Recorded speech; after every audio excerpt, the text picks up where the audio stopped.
UP के संभल में अब तक 34 तीर्थ मिले हैं और बाकी 34 तीर्थों को प्रशासन तलाश रहा है। प्रशासन की टीमों ने सभी 19 कुओं को ढूंढा। अब प्रशासन इन सभी तीर्थ और कुओं को मनरेगा और वंदन योजना से संवारेगा। आजादी के बाद पहली बार कोई सरकारी तीर्थ नगरी के पुराने स्वरूप को वापस लेने की कोशिश कर रहा है। तो उत्तर प्रदेश के संभल में अभी तक 34 तीर्थ मिल चुके हैं। अब ऐसा आजादी के बाद पहली बार होगा जब कोई सरकार तीर्थ नगरी के पुराने स्वरूप को वापस लाने की कोशिश कर रही है। 34 तीर्थ स्थल मिल चुके हैं जिनको अब संवारा जाएगा, दिव्य और भव्य बनाया जाएगा और बाकी जो 34 बचे हुए हैं जिनकी अभी तलाश की जा रही है।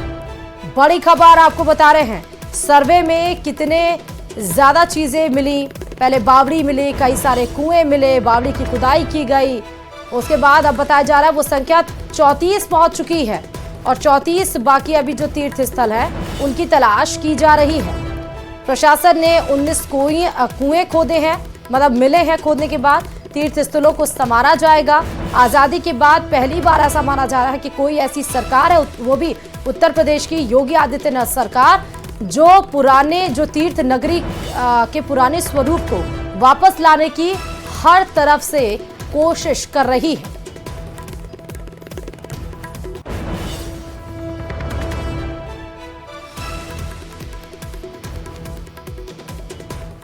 कुमार विश्वास अपने बयानों को लेकर हमेशा चर्चा में रहते हैं। फिल्मी सितारों पर तंज कस चुके हैं। कवि कुमार विश्वास ने अब भगवान राम और हनुमान के बहाने गीतकार मनोज मुंतशिर पर निशाना साधा है। बगैर नाम लिए उन्होंने मनोज मुंतशिर और स्वामी रामदेव पर तंज कसा, जिस पर दोनों ने पलटवार भी किया। साधु संतों ने भी कुमार विश्वास के बयान का समर्थन किया है। इसी पर देखिए ये रिपोर्ट।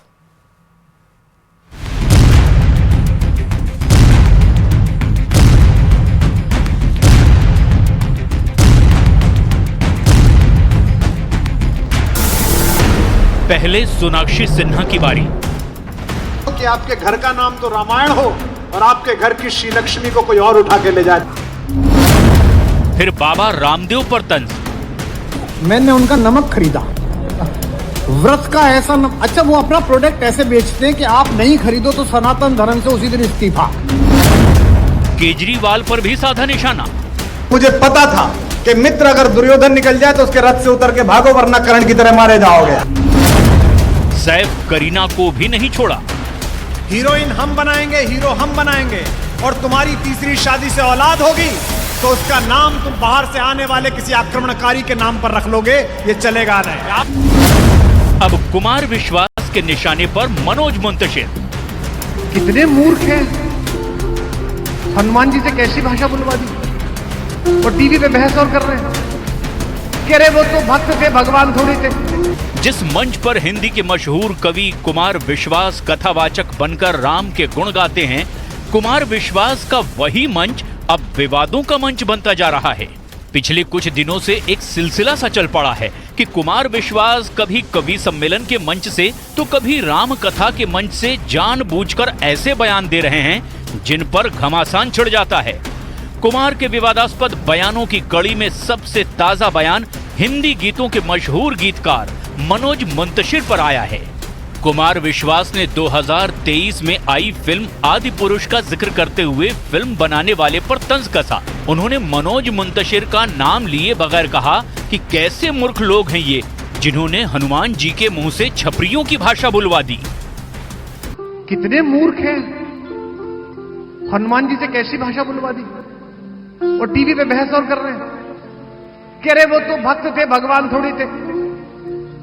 भाई मेरे, राम जी को कुछ भी कहना ना बच जाएगा, इनको कुछ कहा ना तो फिर बस राम जी भी नहीं बचा पाएंगे। कुमार विश्वास के इस तंज पर मनोज मुंतशिर ने भी फौरन रिएक्शन दिया। उन्होंने कुमार विश्वास का नाम लिए बिना उन्हें नफरती चिंटू कह दिया। मनोज ने लिखा, मेरे कारण किसी की रोजी रोटी चल रही है तो चलने दीजिए। बजरंग बली की कृपा है जो मुझे इस लायक बनाया। प्रेम बांटिए, श्री राम को दिखाइए। नफरती चिंटुओं को अपने सम्मानित चैनल पर क्यों जगह दे रहे हैं? जय श्री राम। कुमार विश्वास ने मनोज मुंतशिर पर यह तंज महाकुंभ की धरती पर आयोजित राम कथा के दौरान कही।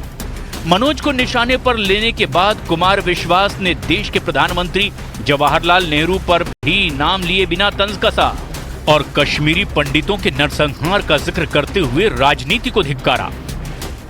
हम सोचते थे कि नेता इतने निर्मम कैसे बन गए होंगे कि पहला प्रधानमंत्री बनने की धुन में लोग इतने पागल हो गए दोनों तरफ कि लाखों लाख लोगों की चीखें सुनाई नहीं दी। लाहौर की गलियों में खड़े हुए कपूर खानदान के बड़े बड़े महल, लाहौर की गलियों में खड़े हुए हमारे मंदिरों के विग्रह, वे रोते रह गए और लोग कटते पिटते अपना माल असबाब छोड़कर आ गए। लेकिन दुर्भाग्य है इस देश की राजनीति का कि इन्हीं आंखों से हमने कश्मीर में वो सब देखा। हमने शंकराचार्य के वंशजों को, हमने भट्ट के वंशजों को, पाणिनि के वंशजों को इसी नपुंसक राजनीति के हाथों पराजित होते हुए दिल्ली की सड़कों पर दर दर भटकते हुए देखा। ये कोई पहला मौका नहीं था जब कुमार विश्वास ने कांग्रेस पर हमला बोला। इससे पहले भी वो कांग्रेस पर अपने अंदाज में निशाना साध चुके हैं। में कोई भी सवाल उठाता रहता है। 30 साल तो सुप्रीम कोर्ट में इस बात का मुकदमा चला कि राम हुए थे कि नहीं हुए थे, और जिन्होंने राम को काल्पनिक बताया था जिस सरकार ने, वो पार्टी ही काल्पनिक होने के कगार पे आ गई। बहुत अच्छे, वाह वाह। कुछ दिन पहले ही कुमार विश्वास ने एक्टर सैफ अली खान और उनकी पत्नी करीना कपूर पर जोरदार हमला बोला था। कुमार ने सैफ के बेटे का नाम तैमूर रखने पर उन्हें नसीहत दी थी, जिस पर जबरदस्त विवाद हुआ था। महाकुंभ में राम कथा के दौरान कुमार ने फिर से अपना बयान दोहराया। हीरोइन हम बनाएंगे, हीरो हम बनाएंगे, और तुम्हारी तीसरी शादी से औलाद होगी तो उसका नाम तुम बाहर से आने वाले किसी आक्रमणकारी के नाम पर रख लोगे, ये चलेगा नहीं। वो लफंगा ही मिला तुम्हें इस प्यारे से बच्चे का नाम रखने के लिए, और अब अगर इसे हीरो बनाओगे तो इसे खलनायक तक नहीं बनने देंगे, ध्यान रखना। हम पर आप उन लोगों का नाम रखेंगे जिन्होंने मेरे देश को लूटा, जिन्होंने कुंभ में 5000 नागा साधुओं की हत्याएं की, निरपराध आस्तिकों की हत्याएं की, जिसने खुद तुझके तैमूरी में लिखा कि जब मैं इस मुल्क से गया तो मेरे एक एक गाजी के साथ 30-30 औरतें स्लेव बनकर गईं, दास बनकर गईं। और आप मुझसे कहते हैं कि मैं सवाल नहीं पूछूंगा, आप मेरे खिलाफ वितंडा कर देंगे, आप मुझे धमकी दे देंगे। तो खलील खां वो फाख्ते उड़ गए जो तुम्हारी तोपों से डरते थे, अब नया हिंदुस्तान पैदा हुआ। सवाल ये है कि क्या कवि से नेता और फिर नेता से कथावाचक बने कुमार विश्वास फिर से किसी नए पेशे को चुनने के लिए हाथ आजमा रहे हैं? क्योंकि कुमार विश्वास ये जानते हैं कि मंच से दिया गया उनका एक विवादास्पद बयान अगले दिन मीडिया की सुर्खियां बन जाता है। फिर भी वो लगातार जानबूझकर अपने मंचों से विवादास्पद बयानों की बौछार किए जा रहे हैं।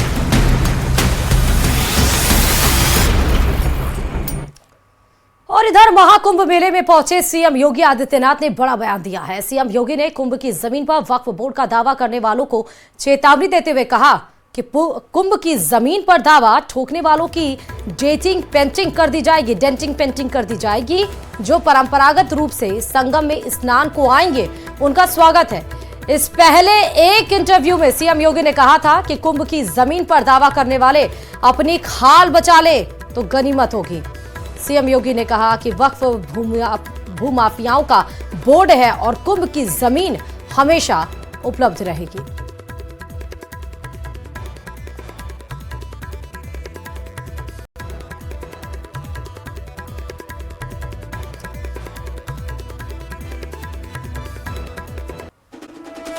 वक्फ बोर्ड की तुलना भूमाफिया से करने वाले सीएम योगी के बयान पर जहां सियासत गरमाई हुई है, वहीं सीएम योगी ने प्रयागराज की धरती से बड़ा बयान दिया है। सीएम योगी ने चेतावनी दी कि भूमाफिया ने प्रयागराज में जो सैकड़ों एकड़ जमीन कब्जाई है उसे खाली करना ही पड़ेगा। सीएम योगी के बयान पर कांग्रेस और समाजवादी पार्टी ने पलटवार कर पूछा कि सरकार भूमाफिया पर अब तक एक्शन क्यों नहीं ले पाई। देखिए रिपोर्ट।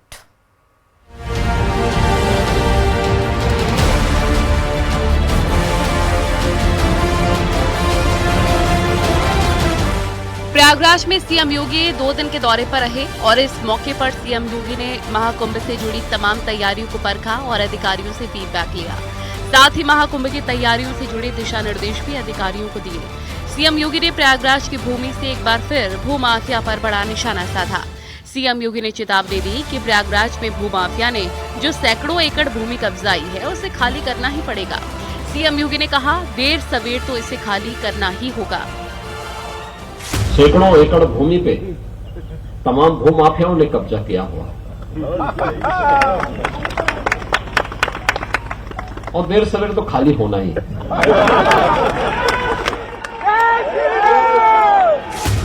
सीएम योगी के बयान पर विपक्ष ने निशाना साधा। समाजवादी पार्टी और कांग्रेस का कहना है कि अब तो बीजेपी की ही सरकार है, उन्हें ज्यादा पता होगा कि भूमाफिया कौन है कौन नहीं।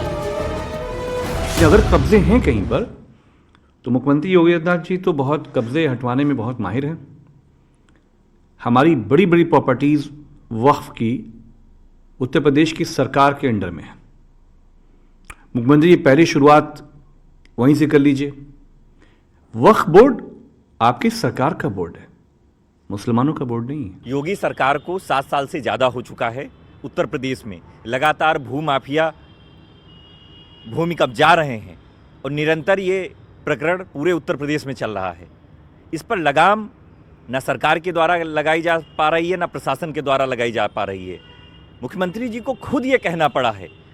एक इन्होंने भूमाफियाओं का एक फेयर लिस्ट जारी की थी, लेकिन उस लिस्ट का क्या हुआ ये भी देखने का विषय है। वहीं बीजेपी का कहना है कि यूपी में योगी सरकार क्राइम के खिलाफ जीरो टॉलरेंस पर काम कर रही है। योगी सरकार में लगातार कार्रवाइयां की जा रही है और आगे भी कार्रवाई जारी रहेगी। उसको विरुद्ध किया गया है, बल्कि अपराध के बल पे जो संपत्ति अर्जित की, जो जमीन अर्जित की, उसको भी अटैच करके उस पर गरीबों के आवास बनाने का काम हमारी सरकार कर रही है। और प्रयागराज में लगातार इस तरह की कार्रवाइयाँ की गई हैं।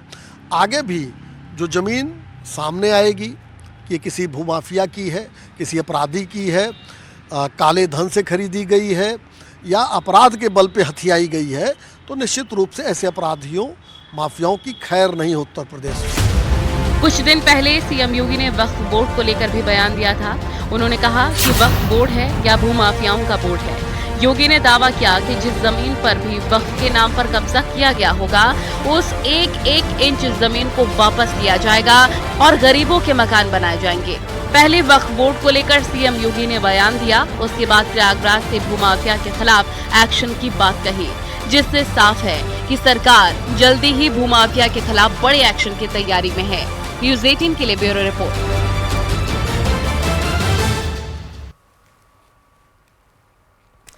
दिल्ली चुनाव में यूपी बिहार पर सियासी जंग छिड़ गई। आम आदमी पार्टी ने चुनाव से पहले पूर्वांचलियों पर कमेंट किया, कहा कि बीजेपी बिहार और यूपी से फर्जी वोट बनाने के लिए ला रही है। इस बयान के बाद आम आदमी पार्टी के विरोधियों के निशाने पर आ गई है। अब बीजेपी के कार्यकर्ताओं ने विरोध में जमकर प्रदर्शन किया और इसी पर देखिए ये रिपोर्ट। पिछले 15 दिन में 13,000 नए वोट बनने की एप्लीकेशन आई है। जाहिर तौर पे ये यूपी और बिहार से ला के यूपी आसपास के स्टेट से ला के फर्जी वोट बनवा रहे हैं। आम आदमी पार्टी के संयोजक अरविंद केजरीवाल के बयान पर बीजेपी और कांग्रेस उन्हें लगातार घेर रही है। केजरीवाल ने यूपी बिहार के लोगों को फर्जी वोटर बताया है। केजरीवाल के बयान के बाद दिल्ली बीजेपी ने केजरीवाल के घर पर प्रदर्शन किया। दिल्ली बीजेपी पूर्वांचल मोर्चा के नेता और कार्यकर्ताओं ने अरविंद केजरीवाल के घर तक मोर्चा निकाला। इस दौरान उन्हें रास्ते में रोका गया, लेकिन दिल्ली बीजेपी के कार्यकर्ताओं ने बैरिकेडिंग पर चढ़कर प्रदर्शन किया। प्रदर्शन में शामिल महिलाओं ने हाथों में तख्तियां लेकर नारेबाजी की। वहीं पूरी तरह से घिरे केजरीवाल मुद्दे पर सीधे बोलने की बजाय डैमेज कंट्रोल की कोशिश में जुट गए। मैं इलेक्शन कमीशन किस लिए गया था? इलेक्शन कमीशन इसलिए गया था, इलेक्शन कमीशन से ये शिकायत करने कि रोहिंग्या का बहाना बना के पूरी दिल्ली के अंदर भारतीय जनता पार्टी पूर्वांचलियों के और दलितों के वोट कटवा रही है। ये खुद ही जेपी नड्डा साहब ने संसद के अंदर कबूल किया था कि हम पूर्वांचली और दलितों के वोट कटवा रहे हैं। कल उसी की शिकायत करने के लिए मैं गया था कि पूर्वांचलियों के वोट कटवा रहे हैं और ये मेरे ऊपर उल जलूल वो लगा रहे हैं। बीजेपी धरना पार्टी बन गई है। रोज इनके लिए मैं सोच रहा हूँ एक टेंट लगवा देता हूँ बाहर, मेरे घर के बाहर, और परमानेंटली ये भी 100-200 आदमी वहाँ बिठा दें, रोज बस बैनर बदल लिया करें कि आज इसके लिए धरना कर रहे हैं, आज उसके लिए धरना कर रहे हैं। इनके जैसे झूठे और दोगले लोग नहीं हैं। पूर्वांचल और बिहार के लोगों पर दिए केजरीवाल के बयान पर बीजेपी लगातार हमलावर है और अब एक नया पोस्टर सोशल मीडिया साइट पर जारी किया है, जिसमें लिखा है, पूर्वांचल समाज का अपमान, नवाब केजरीवाल की पहचान। पूर्वांचल और बिहार के लोगों पर दिए बयान पर केजरीवाल को बीजेपी नहीं छोड़ रही है, चारों तरफ से हमले कर रही है। अरविंद केजरीवाल को सत्ता की कुर्सी पे बैठाने वाले यही उत्तर प्रदेश बिहार पूर्वांचली लोग थे। अगर इनको अरविंद केजरीवाल ने दोगला कहा तो इसका जवाब अब अरविंद केजरीवाल को मिलेगा। कांग्रेस भी अरविंद केजरीवाल को पूर्वांचलियों को लेकर दिए बयान पर घेरने की कोशिश में है। बाहर से जो लोग आके यहाँ बस गए हैं, नौकरी के सिलसिले में, व्यापार के सिलसिले में, उन्होंने दिल्ली के विकास के लिए अपना तन मन धन अर्पित किया, चाहे अरविंद केजरीवाल हो, चाहे भारतीय जनता पार्टी हो। अगर उनको बाहरी बताती है तो मैं सबसे पहले कहूँगा कि वो इसके लिए क्षमा याचना करें, माफ़ी मांगें। वो उनका दिल्ली पे वही अधिकार है जो अधिकार दिल्ली वासियों का है। पूर्वांचली हो, कहीं के भी हो, भाई दिल्ली ऐसा है, दिल्ली पूरे देश की राजधानी है, या हर जगह से लोग आते हैं। मैं उत्तर प्रदेश का हूँ, मेरा लखनऊ का जन्म है, लेकिन क्या मैं अपने आप को केवल उत्तर प्रदेशी मानूं कि मैं दिल्ली का मानूं? मेरा यह है कि जो दिल्ली में हैं वो हैं, और दिल्ली में जो भी रहता है, जो भी इलेक्शन कमीशन का कानून है कि किस बेसिस पर आपको यहाँ का वोट बन सकता है आपका, वो हमें नॉर्म या कानून देखना चाहिए। उसमें अगर मेरा वोट यहाँ है तो मुझे वोटर होना चाहिए, और मेरा उस कानून के अंदर अगर मेरा वोट बनने का भी समय नहीं आया है तो मुझे नहीं मिलना चाहिए। केजरीवाल के इस बयान को बीजेपी ही नहीं, पूरा एनडीए गठबंधन यूपी बिहार के लोगों का अपमान बता रहा है। यूपी से बिहार तक केजरीवाल के खिलाफ नाराजगी है। वहीं केजरीवाल अब अपने बयान पर डैमेज कंट्रोल में जुटे हैं। न्यूज़ 18 के लिए ब्यूरो रिपोर्ट। जयपुर में चांदी के टकसाल स्थित काले हनुमान जी मंदिर में फिल्म निर्माता और निर्देशक एकता कपूर ने दर्शन कर आशीर्वाद लिया। एकता कपूर ने हनुमान जी महाराज के दर्शन कर पूजा अर्चना की और इस दौरान महंत गोपाल दास महाराज ने एकता कपूर को भगवा दुपट्टा ओढ़ाकर आशीर्वाद दिया। वहीं इस दौरान दर्शन करने के लिए मंदिर आए भक्तों ने भी एकता कपूर के साथ फोटो खिंचवाई।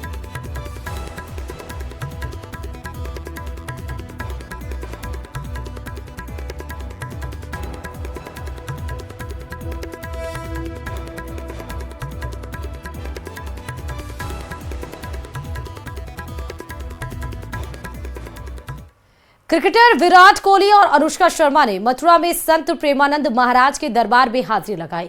विराट कोहली अपनी पत्नी और बच्चों के साथ प्रेमानंद महाराज से मिलने के लिए पहुंचे थे, जहां प्रेमानंद महाराज ने दोनों की तारीफ की। वहीं अनुष्का ने उनसे प्रेम और भक्ति का आशीर्वाद मांगा। पिछली बार जब हम आए थे तो मन में कुछ सवाल थे और मुझे लगा कि पूछूंगी, लेकिन जो भी बैठा था वहां पे उन सब ने कुछ ना कुछ वैसा सवाल कर लिया था।